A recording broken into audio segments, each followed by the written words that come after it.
kami dari kelompok 8 dari kelas 12 Elektro 2. Di sini kami akan menjelaskan tentang bab produksi massal. Perkenalkan, nama saya Audia Firanti. Perkenalkan, nama saya Dewi Sartini. Perkenalkan, nama saya Neni Nurtin. Perkenalkan, nama saya Siti Nurfadia.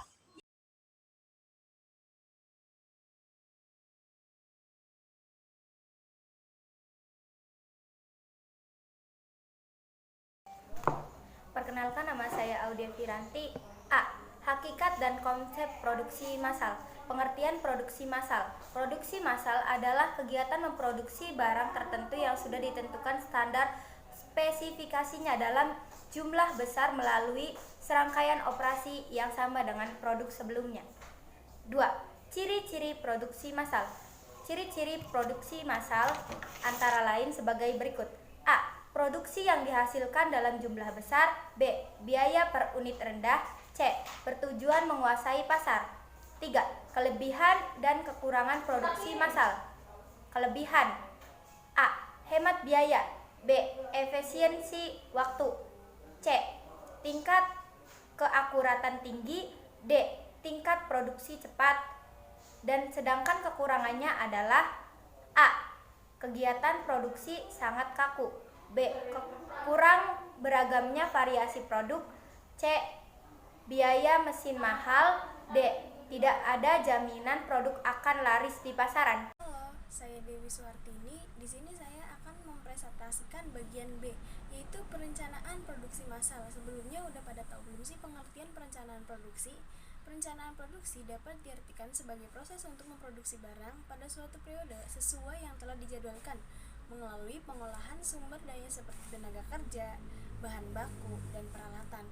Nah, poin yang kedua yaitu lingkup perencanaan produksi menurut Sukarya Simulingga, yaitu perencanaan produksi meliputi kegiatan-kegiatan berikut. Ada 5 kegiatan, yaitu yang satu, mempersiapkan rencana produksi, yang kedua, membuat jadwal penyelesaian produk, yang ketiga, merencanakan produksi dan pengadaan bahan dari luar, yang keempat, proses operasi tiap unit, yang kelima, menyampaikan jadwal pada pemesanan.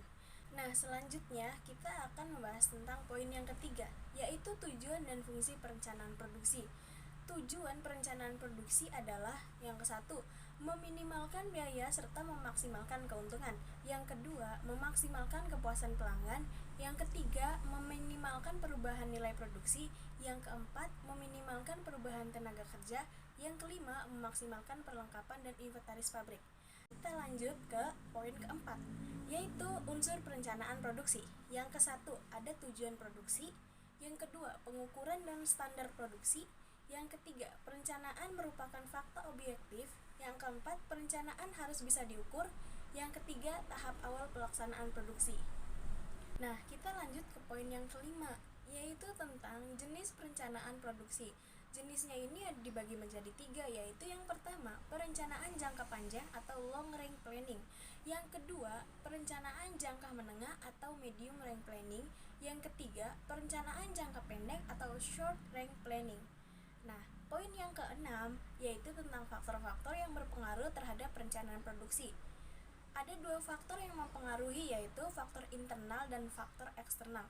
Faktor internal ini memiliki kapasitas mesin, produktivitas tenaga kerja, dan kemampuan pengadaan.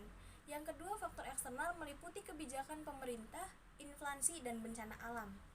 Nah, sekarang kita lanjut ke poin yang terakhir, yaitu poin yang ke-7, yaitu tentang langkah-langkah perencanaan produksi. Ada 3 bagian, yaitu yang pertama, 1. Penelitian dan pengembangan produk meliputi penelitian pertama, 1. Penelitian dan pengembangan produk meliputi penelitian proses produksi dan penelitian produk.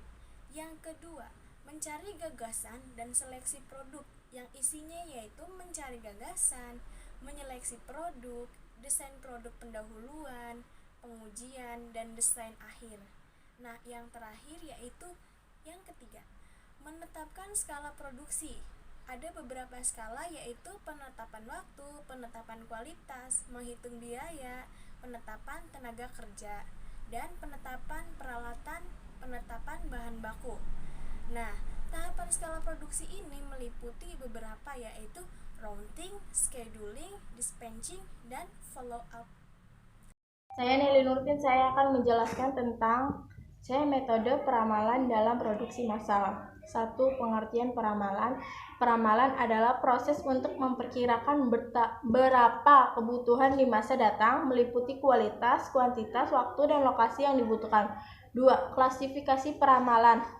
A. Peramalan jangka panjang 2-10 tahun. B. Peramalan jangka menengah 1-24 bulan. C. Peramalan jangka pendek 1-5 minggu. 3. Tujuan peramalan. A. Menentukan kebutuhan pabrik. B. Menentukan perencanaan jangka menengah. C. Menentukan perjadwalan jangka pendek. 4. Karakteristik peramal yang baik. A. Akurasi. B. Biaya. C. Kemudahan. 5. Metode peramalan perencanaan produksi. A. Peramalan subjektif. 1. Metode Delphi. 2. Metode penelitian pasar. B. Peramal objektif. 1. Metode intrinsik. 2. Metode ekstrinsik. 6. Analisis deret waktu. Analisis deret waktu merupakan satu metode yang sangat tepat untuk meramalkan pola permintaan pasar. Analisa ini dipengaruhi oleh 4 komponen, yaitu A. Kecenderungan. B. Siklus.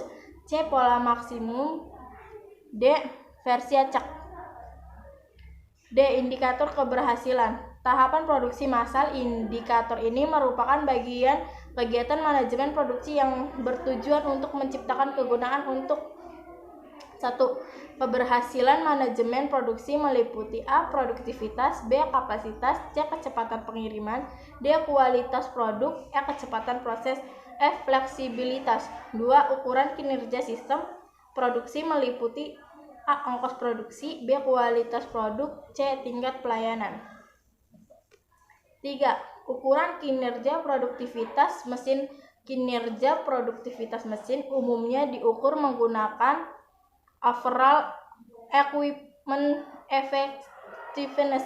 Sistem ini menggunakan tahapan pengukuran menggunakan OEE, yaitu A. Memulai dari pengukuran manual. B. Pada kerugian. C.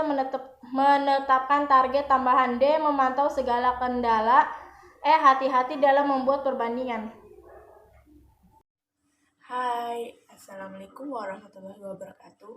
Perkenalkan, nama saya Siti Nurfadia dari kelas 12 TI 2. Di sini saya akan mempresentasikan atau menjelaskan poin E, yaitu proses produksi massal. Pengertian proses produksi massal adalah suatu cara atau metode untuk menambah kegunaan suatu barang dan jasa menggunakan faktor produksi yang ada agar lebih bermanfaat dalam memenuhi kebutuhan.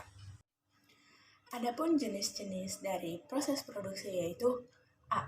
Berdasar wujud proses produksi, kimiawi, perubahan bentuk, assembling, transportasi, penciptaan jasa administrasi. B. Berdasar arus proses produksi, terus-menerus, terputus-putus, proses produksi campuran. 2. Tipe B. Dapat diperiksa dalam beberapa tahap. 3. Tipe C. Terdapat penggabungan komponen produk. 4. Tipe D.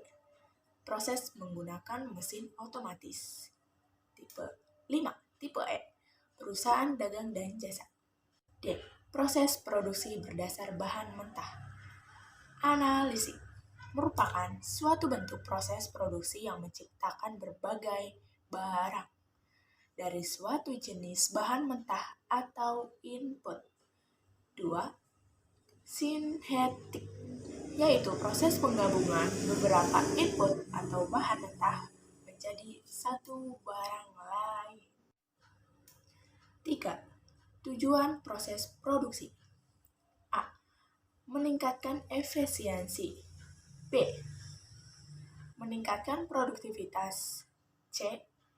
Meningkatkan kualitas. 4. Tahapan proses produksi. Tahapan proses produksi akan berbeda-beda untuk setiap pabrik, dicontohkan pada produk sepeda motor. Tahapan proses produksinya meliputi A. Penyediaan komponen. B. Injeksi. C. Pengelasan. D. Pengecatan logam. E. Dipping proses. F. Pengecatan plastik. G. General Sub-Assembling. H. Assembling. I. Final Inspection. C. CP. Sekian dari kelompok kami, kurang lebihnya mohon